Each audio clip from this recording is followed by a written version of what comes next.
Satan, pray to Satan, pray to Satan. Now, I don't usually watch or give two fucks about sports, but I do follow the UFC because I am interested in MMA, and unfortunately, Nick Diaz, who is probably my favorite UFC fighter, partly because he's vegan, has received a 5-year ban and a huge fine for testing positive, not for steroids, but for weed, which is the most harmless, innocuous substance on Earth next to water, and it can hardly be considered a drug. I'm just a love my chick, and I don't work for nobody but you.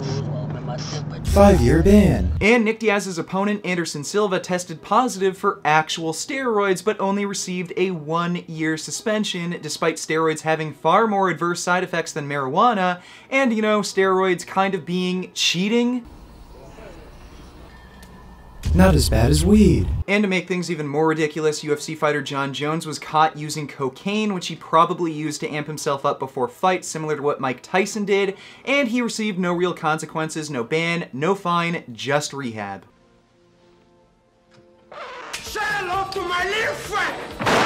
Perfectly acceptable. Now, I can sort of understand why the UFC and the Nevada State Athletic Commission wouldn't want athletes taking any sort of banned substances, but when there's absolutely no logic or consistency behind their decisions, it's obvious this is nothing but political bullshit. There's obviously no health and safety reasons as to why the Nevada State Athletic Commission would test for weed and give Nick Diaz such a harsh penalty, as marijuana is virtually harmless, has many medicinal benefits, and has not been associated with a single death in the history of humanity, yet Jon Jones and Anderson Silva took far more harmful substances, which can not only do a great deal of harm to the users themselves, but can also make you much stronger and faster and make you hit harder and do more serious damage to your opponent, yet they get much less severe penalties. There's no way the Nevada State Athletic Commission tests for weed to prevent performance enhancement, since the only way marijuana could give you an athletic advantage is if the prize at the end of the fight is a bag of chips, and if they're so worried about performance enhancement, then why the fuck did Anderson Silva only get a 1-year ban and Jon Jones didn't get jack shit? Marijuana testing also can't be to prevent a bad public image, as just about everyone has used or uses marijuana, so I can't imagine sports fans becoming judgmental.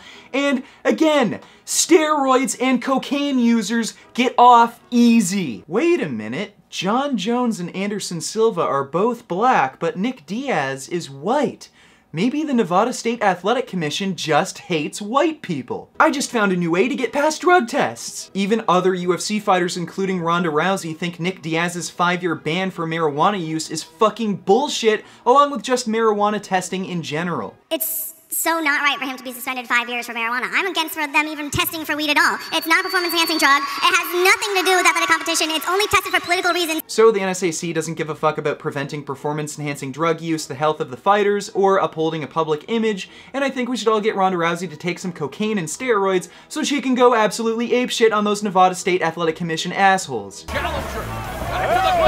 So Nick Diaz's suspension is complete bullshit. It's nothing but politics, but whatever happens with his UFC contract, I hope he, along with all of you, keep making those vegan gains. And don't forget to comment, rate, and subscribe, and I'll see you all next time. What a relief! When will this poisonous product cease? This is another public service announcement. You can believe it or you can doubt it. Let us begin now with the cow. The way it gets to your plate and how.